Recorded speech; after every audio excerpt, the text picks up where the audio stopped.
보도의 진실을 들여다보고 시청자의 진심에 귀 기울이는 시간이죠. YTN 뉴스 FM 열린 라디오 YTN 시작합니다. 저는 아나운서 최혜입니다. 바쁜 현대사회를 살아가면서 우리 몸 건강, 마음 건강은 잠시 뒤로 미루어둘 때가 있는데요. 요즘 여름이 길어지면서 몸도 마음도 지친다는 분이 많아지고 있습니다. 특히 최근 코로나19도 재유행하면서 확진자가 계속 늘고 있는데요. 코로나가 처음 등장했던 시기와는 다르게 이제는 법정 4급 감염병이 돼 보고 의무도 없고요. 병원 검사에 개인 비용이 들어서 검사 없이 일반 감기약으로 버티는 분들도 많다고 합니다. 이럴 때일수록 손 씻기, 마스크 착용 등 개인 위생을 더 철저히 해서 건강도 지키고 더위에 지친 마음도 같이 챙겨보시면 좋겠습니다. 올여름 정말 역대급 폭염이라는 소리가 나오는데 이 찜통 폭염에 불 앞에서 많은 사람들의 식사를 챙겨야 하는 직종이 있습니다. 바로 급식 조리실 노동자인데요. 이전부터 이들의 열악한 근무 환경이 많이 지적되긴 했지만 여전히 현실에서는 달라진 게 없다는 지적이 나오고 있습니다. 우리 언론에서도 급식실 종사자에 대한 이야기가 많이 나왔는데요. 잠시 후 미디어 비평 시간에 집중적으로 이야기 나눠보죠. 오늘 뉴미디어 트렌드에서는 OTT 업계에 치이고 있는 전통 TV 시장, 케이블 TV 시장 살펴보겠습니다. 열린 라디오 YTN 지금 시작합니다.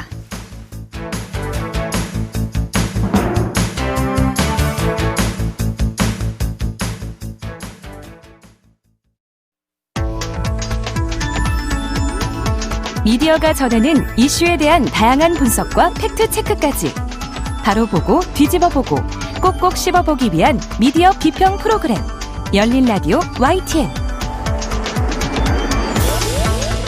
한 주간 뉴스를 꼭꼭 씹어보는 시간 미디어 비평입니다. 오늘은 김원경 뭉클미디어 인권연구소장과 전화 연결되어 있습니다. 안녕하세요. 네, 안녕하세요. 네, 오늘은 간만에 좋은 보도들을 좀 묶어서 전해주신다고요?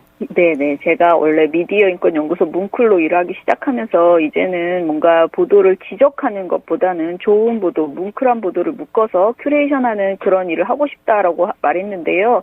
사실 그런 일들이 별로 없었습니다. 네. 그래서 오늘은 작정하고 그런 이슈들을 모아봤습니다. 사실 이 보도도 내용은 참 화가 나는 안타까운 내용입니다. 그런데 이런 보도들이 세상을 바꿔나갈 수 있으리라 믿고 또 그렇게 되기를 바라는 마음에서 저도 이런 좋은 보도들을 알리는 것도 좋은 보도를 하는 것만큼 중요하다는 생각으로 오늘 방송을 준비해봤습니다. 네, 저도 기대가 됩니다. 어떤 네. 이슈인가요? 학교 급식, 그러니까 우리 아이들의 밥을 해주시는 노동자들이 있습니다. 네. 급식 노동자라고 우리가 부르죠. 이분들의 노동권 관련해서 좋은 보도들을 좀 모아봤습니다.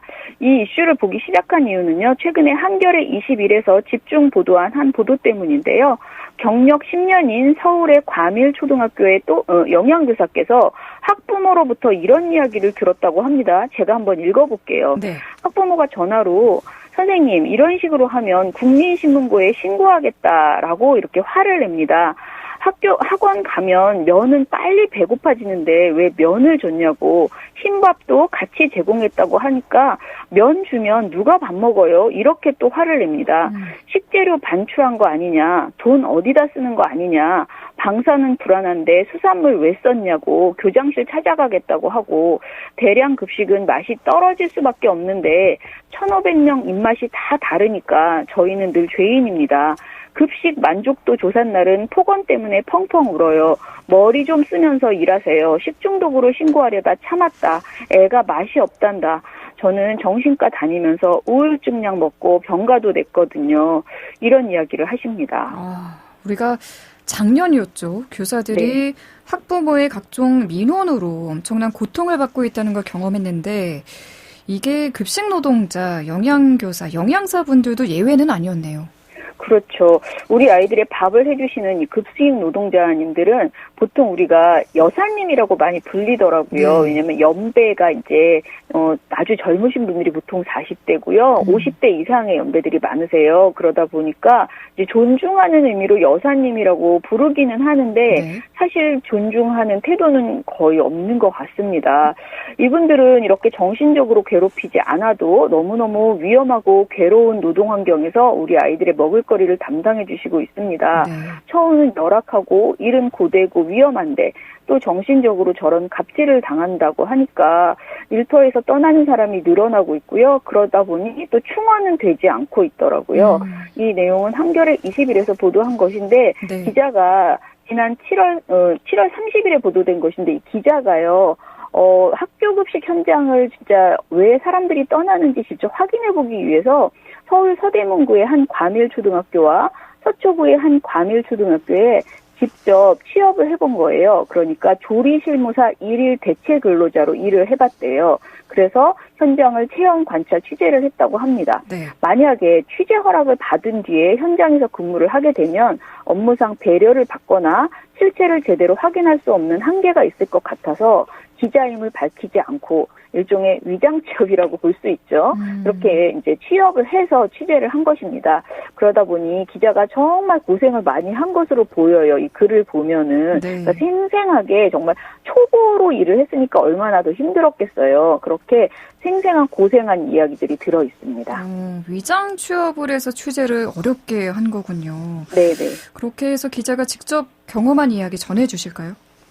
예, 기자가 이 대체 근로로 일해본 급식실에서 한 여사님은요, 얼굴과 위생복에는 땀이 흥건하고 세제와 음식 잔여물이 둥둥 떠다니는 그 세척통에서 냄새가 막 올라오고 있는데 그 면을 한 주먹 정도 담아가지고 후루룩 입에 우겨 넣으면서 그걸로 점심을 대신하고 있었다고 합니다. 네. 밥을 먹을 시간이 없기 때문이라고 하는데요.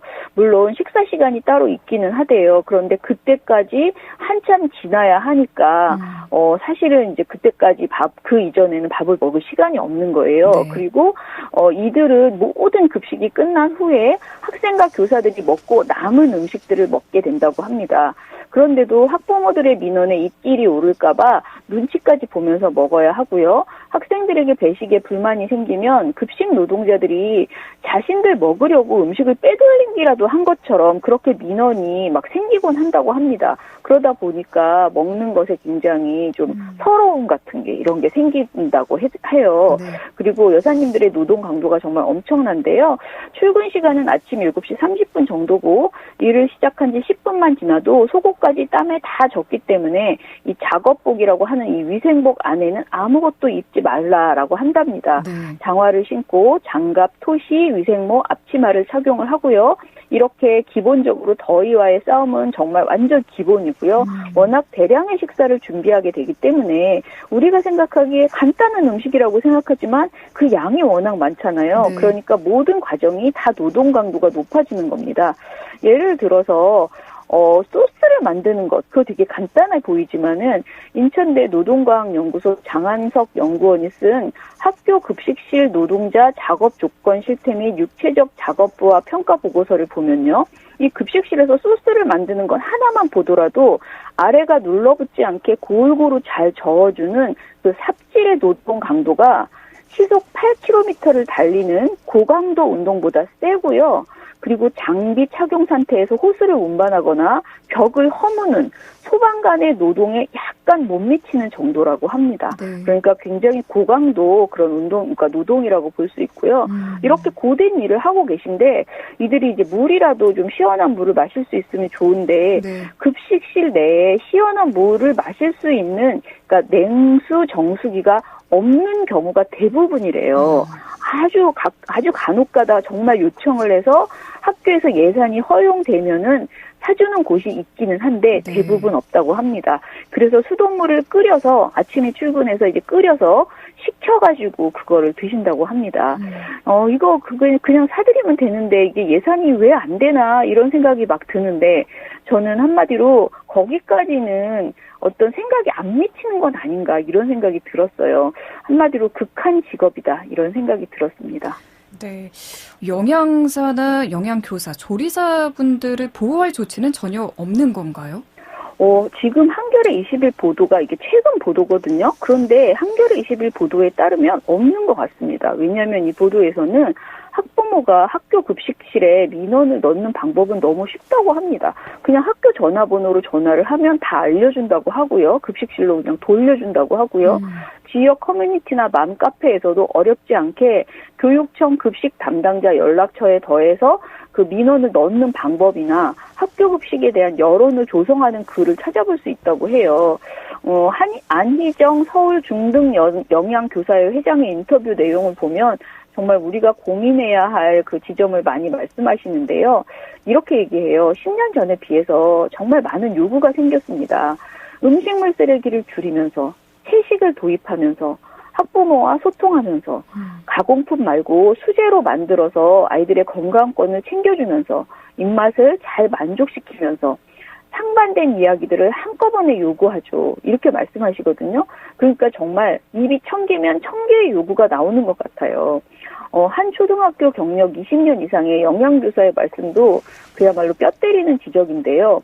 존중이 없는 거, 교육이 없는 거, 저는 그게 급식실 문제의 본질이라고 생각합니다. 꼭 감사해야 할 필요는 없죠. 그런데 옛날에는 저희 영양교사들이 오히려 조리 실무사님들한테 요리를 배울 정도로 정말 요리를 잘하고 아이들 밥 먹는 게 예뻐서 열심히 만드는 그런 분이 많았어요. 네. 그런데 지금은 그런 분들이 점점 다 떠났어요. 제발 좀 우리 급식을 존중하고 믿어달라고 꼭 부탁드리고 싶어요. 이렇게 말씀을 하셨습니다. 네. 저는 한겨레 21의 이 보도를 통해서 2024년 급식 노동자의 현실을 볼 수 있어서 참 좋았습니다. 사실은 저는 이제 정말 급식 노동자의 노동 환경이 많이 개선되었을 거라고 생각했어요. 네. 왜냐하면 이분들 노동 환경에 대한 보도가 이게 처음이 아니거든요. 그동안 좋은 보도들이 여럿 있었기 때문에 어쩌면 기자들도 이 이슈에 대해서는 별로 더 추가로 할 게 없을 거라고 생각하셨을 수도 있어요. 그런데 다시 2024년에 현장에 가보니까 이렇게 여전히 문제는 존재하고 거기에 오히려 이런 감정노동까지 더해지고 있다는 것이 드러난 것이죠. 네. 그럼 그동안 좋았던 보도들을 조금 더 살펴볼까요? 예, 2021년 YTN 보도인데요. 이거는 방송기자연합회가 주는 한국방송기자대상 기획보도 부문의 수상작입니다. 네. YTN 김대겸 기자의 죽음의 급식실 조리흉과 폐암 발병 연속보도였는데요. 이 당시에 그 기자의 후기를 보면요. 급식실 노동자들 중에서 폐암 환자들이 계속 늘어나고 있다라는 점이 당시에 보도가 나오고 있었고 그들의 고통이 너무 심각한 상황임에도 자신은 아무런 책임이 없다는 교육당국의 그 잘못된 공식을 이 기자분이 제대로 풀어내고 싶다는 생각에서 취재를 결심했다라고 합니다.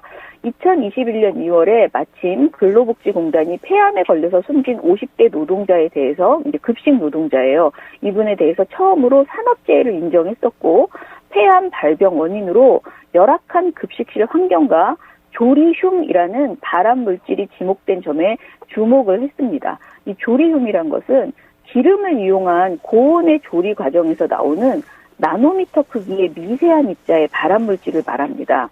그런데 이 입자 크기만으로도 1급 발암 물질인 미세먼지보다 유해하고요. 장기간 노출 시에는 그 위험성이 배가 된다고 합니다. 하지만 교육당국은 당시에 이 조리흉에 대한 국내 연구가 거의 없고 측정 방법도 제대로 마련돼 있지 않다는 이유로 손을 놓고 있었습니다.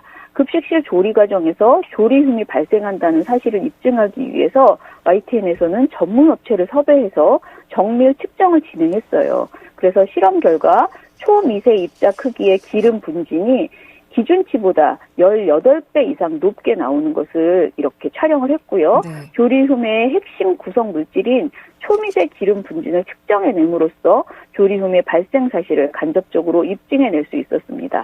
이렇게 여러 전문가의 도움을 받아서 조리흉의 유해성과 잘 알려지지 않은 부분에 대해서도 깊이 설명을 하는 보도였어요. 네.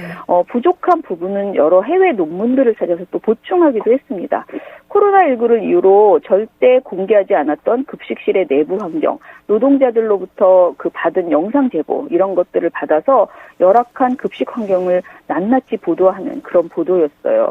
이처럼 YTN의 그 보도가 다른 언론사들이 지나쳤던 그런 문제점을 다시 끄집어내서 면밀하게 다뤘어요. 그래서 국내에서 연구가 제대로 이루어지지 않은 조리흉이라는 이 발암 물질의 정의를 네. 전문가 인터뷰와 해외 논문을 통해서 깊이 있게 보도 보도했다는 점에서 굉장히 칭찬을 받았습니다. 특히 YTN 취재진은 이 영상 촬영뿐 아니라 노동자로부터 제보를 받아서 그 급식실 내부를 가감없이 보도했다는 거, 그리고 언론사 최초로 정밀 측정을 조리흉을 통해서 그러니까 조리흉을 보여주기 위해서 했다는 점. 특히 개념이 굉장히 설명하기 어려운 개념들이었거든요. 근데 이거를 그래픽을 이용해서 굉장히 보기 좋게 시청자의 이해를 높였다라는 점에서 높은 평가를 받은 바 있습니다. 그리고 해당 보도 이후에 교육부가 전수조사에 나섰고요. 시민단체를 중심으로 해서 집단 산재 신청 절차에 도움을 주는 등 이 보도가 많은 변화로 이어지게 했다는 점에서도 의미가 있었습니다. 네, 하나의 기사가 이렇게 긍정적인 효과를 이끌어냈었는데 네. 저도 이 보도를 본 기억이 납니다. 또 마지막으로 해주실 이야기 있을까요? 비단 이제 초중고의 급식뿐 아니라요. 대량 급식의 경우에도 비슷한 문제가 늘 발생하더라고요. 올해 4월에 한겨레 보도 중에 대학 1,000원의 식사 인기 이면엔 1인 200식 조리 노동자 굴병이라는 보도가 있었는데요. 네. 서울대 급식 사례를 들고 있어요. 서울대에서 이 1,000원짜리 단체 급식이 굉장히 유행이라고 합니다. 네. 너무 인기가 좋겠죠, 당연히. 그래서 아침에는 800명, 점심에는 1,600명이 이 음식을 먹는데요. 네. 그런데 이 음식을 만드는 사람들이 정말 이제 죽어나는 그런 노동을 하게 되는 거죠. 그런데 이게 넉넉한 인원이 이 음식을 만들 수 있으면은 괜찮을 텐데 1,000원으로 이런 음식을 만들려면 당연히 노동자를 쥐어짤 수밖에 없잖아요. 그러니까 계속 힘들겠죠. 그러니까 네. 우리가 계속 뭐 뭔가를 깎으려고 할 때 그 비용이 제대로 지불되면서 하면 되는데 사람을 정말 갈아넣는 방식으로 그렇게 1,000원의 음식을 준다. 이거는 불가능하다라는 이야기를 하고 있거든요. 네. 저는 어느 곳이든 안정적인 사업이 되려면요. 결국은 조리 노동자의 작업 환경이 안정적이어야 한다라는 생각이 들었어요. 네. 그런데 낮은 임금과 고강도 노동으로 일할 사람을 찾기는 점점 어려워질 수밖에 없을 것이고 이렇게 사람을 갈아넣는 식의 노동은 다시 생각해 봐야 되지 않을까 이런 생각이 들었습니다. 특히 초중고등학생의 이 급식은 제가 보기에는 우리나라는 되돌릴 수 없어요. 너무 좋잖아요. 급식 해주는 게. 그리고 너무 안전하고 지금 우리나라 급식은 정말 사람들이 너무 부러워하고 있거든요. 네. 그렇다면은 우리 급식 노동자들에 대해서 진짜 존중하고 그분들이 안전하게 일할 수 있게 그렇게 우리 언론이 앞으로도 조금 더 관심을 갖고 제도가 개선되게 했으면 좋겠습니다. 네, 우리 소중한 아이들의 먹을거리를 만들어주는 분들이잖아요. 네. 네, 존중과 신뢰로 감사의 마음을 좀 보내드리면 어떨까라는 생각을 하면서 오늘 말씀 여기까지 듣겠습니다. 고맙습니다. 감사합니다. 네, 지금까지 김원경 문풀미디어 인권연구소장이었습니다. 진실을 전합니다. 진심을 다합니다. 시청자 여러분의 목소리에 귀 기울이는 YTN 뉴스 FM 열린 라디오 YTN 토요일 저녁 8시 20분과 일요일 밤 11시 20분에 방송됩니다.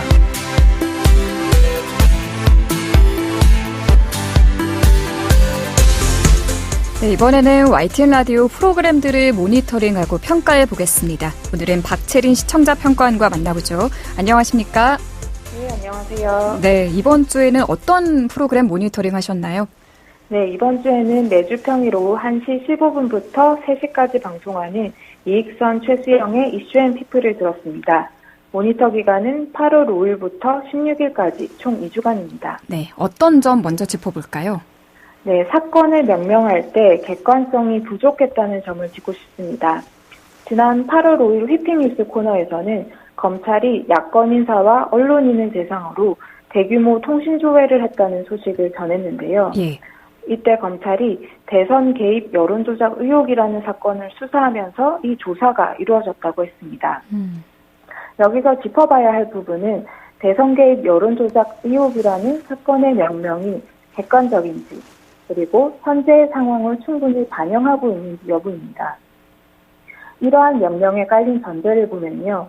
지난 대선 당시에 언론사와 일부 정치인이 여론조작의 의도를 갖고 윤 후보에게 불리한 보도를 사실이 아님에도 알면서 보도했다는 정황이 일부 확인됐다는 게 깔려 있습니다. 네. 하지만 1년 가까이 검찰의 수사가 이어져 오고 있는데도 해당 인터뷰 내용의 허위 여부, 그리고 의도적으로 조작되는지 여부 등 밝혀진 게 없습니다. 지난 7월 31일 이 사건의 첫 재판이 열렸는데요. 이때 검찰은 재판부로부터 검찰의 공소장이 부실하다는 지적을 받았습니다. 확인되지 않은 간접 정황이 너무 많이 포함되어 있다는 이유에서였습니다.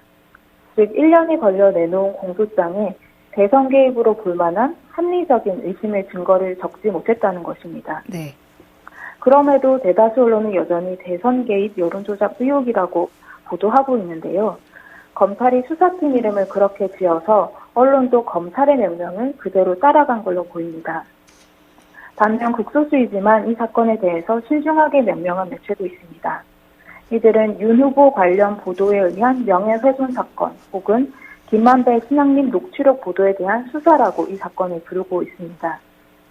검찰의 명령을 그대로 받아쓰지 않고 최대한 객관적인 사실만 뽑은 명명이라고 할 수 있습니다. 네. 이런 신중함과 객관성을 이슈앤피플이 놓친 것 같습니다. 네. 또 어떤 내용이 아쉬우셨을까요? 네, 지난 8월 8일 시사 맛집 코너를 살펴보고 싶은데요. 이날의 주제는 최태원 SK 회장과 노소영 아트센터 나비관장의 이혼 소송이었습니다. 그런데 주요하게 다른 내용이 조금 아쉬웠습니다. 재판부가 분할하라고 판결한 금액의 액수부터 양측의 초호화 변호인단, 그리고 이 변호인단이 받게 될 성공 보수 등이 주요 주제였는데요. 네. 세기의 이혼이라고 해서 많은 사람의 관심을 받은 만큼 이 부분을 안 다룰 수는 없었을 것 같습니다. 그럼에도 당시에 이미 너무 많은 언론에서 보도된 내용이어서 또다시 반복해서 들을 필요가 있을까 싶었고요. 또 독자 흥행 유발에만 목적을 두고 있는 옐로페이퍼가 다룰 법한 내용만 모았다는 생각도 들었습니다. 네. 이번 이유는 SK의 경영권 문제, 그리고 노태우 전 대통령과 SK그룹과의 정경 밀착, 그리고 불법 정치자금 문제 등 다양한 쟁점이 나오고 있습니다. 사회적으로 논의해봄직한 이슈가 많은데도 출연자인 두 변호사와 진행자가 초호화 변호인단, 그리고 성공보수 등을 중점적으로 다룬 건데요. 시사 프로그램이 우선적으로 다뤘어야 할 주제였는지 고민이 필요해 보입니다. 네, 이슈 선정에 있어 조금 아쉬운 부분 말씀해 주셨고요. 또 다른 문제는 어떤 게 있을까요? 네, 살롱드 상암이라는 코너에 대한 지적인데요. 지난 8월 13일 이 코너에는 처음으로 정치인이 출연했습니다. 이전에는 한국에서 먹방 유튜버를 하는 일본인이나 가수 등이 출연해서 자신의 인생이나 자신이 만드는 콘텐츠 등에 대해서 편안하게 이야기하는 성격의 코너였습니다. 네. 그런데 이날은 정치인이 출연해서 시사 이슈를 주제로 삼았는데요. 물론 출연자의 학창시절이나 사위로 삼고 싶은 동료 정치인 등 가벼운 주제도 있었습니다. 코너의 성격을 고려해서 선정한 주제라는 생각은 들었지만요. 문제는 이 정치인을 왜 이 코너에 섭외했는지, 왜 이 정치인의 학창시절 이야기를 들어야 하는지 그 이유가 보이지 않았습니다. 예를 들어 타 방송사의 예능 프로그램에서는 정치인을 섭외해서 이 코너에서도 진행했던 밸런스 게임을 했었는데요. 이때 섭외한 정치인들은 대선 후보 등 유권자의 관심을 많이 받고 있는 사람들 위주여서 굳이 설명하지 않아도 섭외의 이유가 납득이 됐습니다. 예. 이슈앤피플도 다른 코너가 아닌 살롱드 상암에 정치인이 출연한 이유에 대해서 청취자를 납득시키려는 태도가 필요한 것 같고요. 또 정치인을 과도하게 띄우거나 긍정적인 면만 부각하는 내용은 보도 채널인 YTN 라디오 성격에도 맞지 않는 측면이 있기 때문에 섭외나 내용 구성에 있어서 좀 더 신중할 필요도 있습니다. 네, 말씀 잘 들었습니다. 감사합니다. 네, 감사합니다. 네, 지금까지 박채린 시청자 평가원이었습니다. 열린 라디오 YTN에서는 시청자 여러분의 목소리를 듣습니다. 참여 신청과 의견은 유료 문자 샵 0945, 우물정 0945나 YTN 라디오 프로그램 열린 라디오 YTN 게시판을 통해 남겨주세요. 네, 이번 시간은 뉴미디어 트렌드 코너입니다. 오늘도 트렌드를 아주 사랑하는 김조한 UID 상무와 함께합니다. 안녕하세요.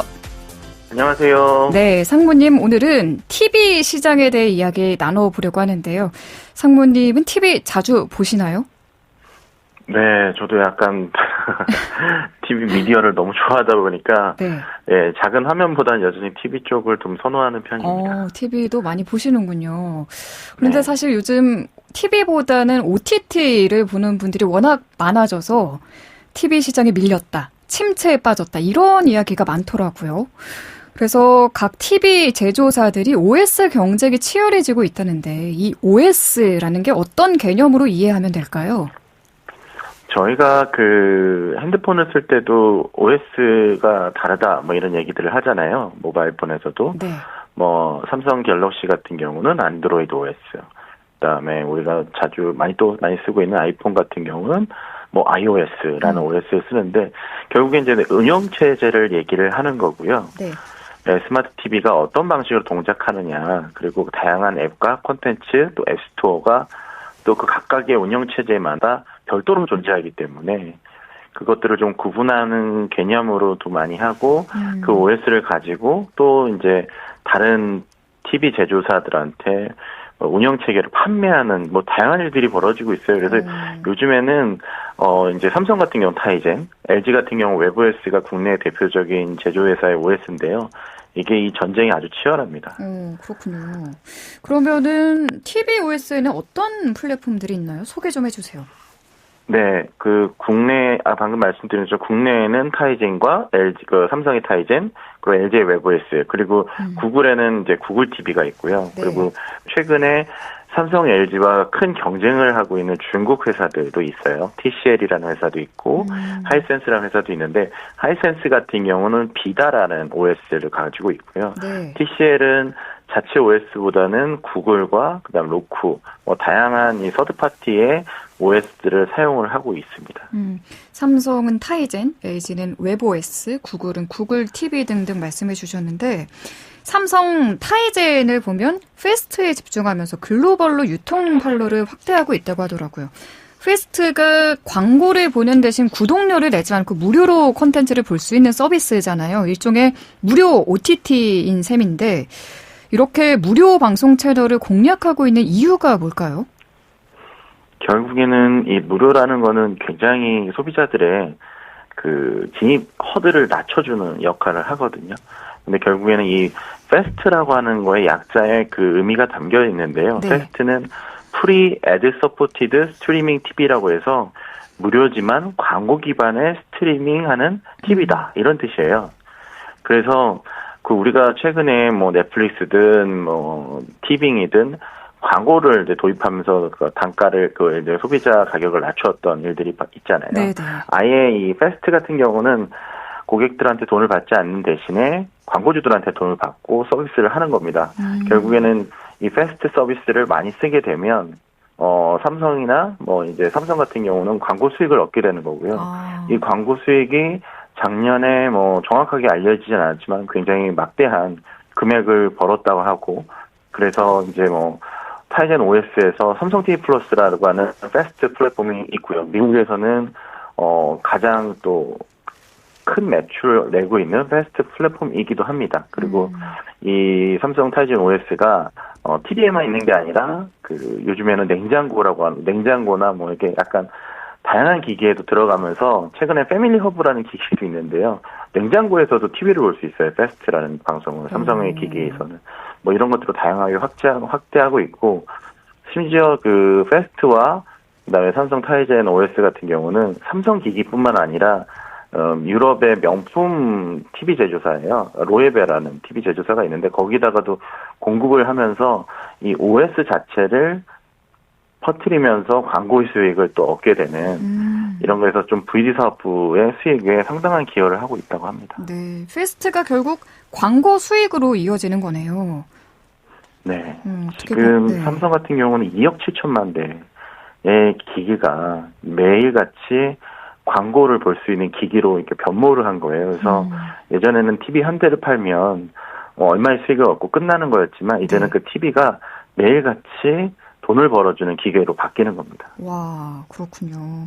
LG도 보면 최근 웹OS와 관련한 사업 계획을 발표했는데 웹OS 탑재 기기를 TV뿐 아니라 차량, 뭐 스마트 가전 등에도 확대하겠다고 했어요. 플랫폼을 조금 전 말씀해 주신 삼성전자와 마찬가지로 좀 확장해 나가려는 움직임으로 보여요. 맞습니다. 특히나 LG 같은 경우는 삼성도 마찬가지지만 이 전장이라고 하는 자동차 쪽에 부품 사업에 굉장히 또 노력을 많이 해왔거든요. 그래서 이 웹OS를 최근에 현대나 기아 자동차에도 이제 그 미디어 인포테인먼트 시스템에 사용할 수 있게 해서 뭐 유튜브라든지 넷플릭스라든지 LG 채널을 볼 수 있게 지금 이 웹OS가 어떻게 보면 그 매력적인 상품이 되고 있는 겁니다. 그래서 지금 이 TV 운영 체제라는 걸로 딱 고정관념이 아니라 다양한 미디어 플랫폼에서 필요한 곳에서 언제든지 이 OS를 통해서 미디어를 볼 수 있다라고 하면서 어떻게 보면 차세대 유니콘 사업이라고 최근에 이제 발표를 했어요. 그래서 2018년 이후 이 사업의 연평균 성장률 64%다. 그리고 올해 매출이 웹OS 매출만 1조 원이 돌파될 거다. 그리고 아까 삼성이 2억 7천만 대라고 말씀드렸는데 네. LG 같은 경우 2억 2천만 대의 스마트 디바이스를 기반으로 해서 이 광고 수익을 내고 있다라고 발표를 했습니다. 그렇군요. 말씀을 듣다 보니 이젠 TV 생태계가 단순히 TV의 그 역할에서 벗어난 느낌도 드는데, 그럼 상무님이 보시기에 OTT와 비교해서 패스트 시장에 갖는 가장 큰 이점, 매력은 뭐라고 보세요?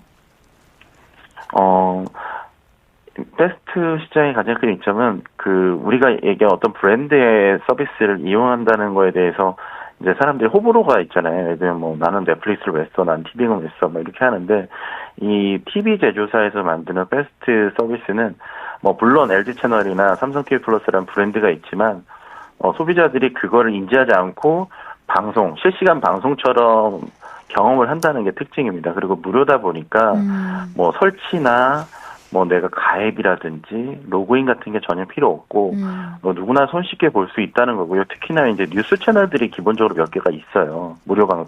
실시간 방송들이. 그러다 보니까 이게 진짜 실시간 방송인지 아니면 뭐 별도의 서비스인지 소비자들이 좀 인지를 못한 상태에서 네. 익숙해진다는 장점이 있어가지고 게다가 채널들도 한 100여 개. 그리고 채널뿐만 아니라 VOD 콘텐츠도 요즘엔 최근에 많이 도입하고 있거든요. 그러다 보니 뭐 향후에는 지금은 아니지만 향후에는 뭐 넷플릭스라든지 이런 OTT들과도 이 TV 제조사에 가진 서비스들이 경쟁할 수 있을 만큼 소비자들이 인지하지 않은 상태에서 성장할 수 있다라는 네. 장점을 분분해서 이제 큰 이점이 있지 않나 생각을 합니다. TV만 틀면 되니까 접근성도 네. 좋고 또 무료로 이런 콘텐츠를 즐길 수 있는 게 아무래도 큰 매력으로 소비자들에겐 다가올 것 같아요.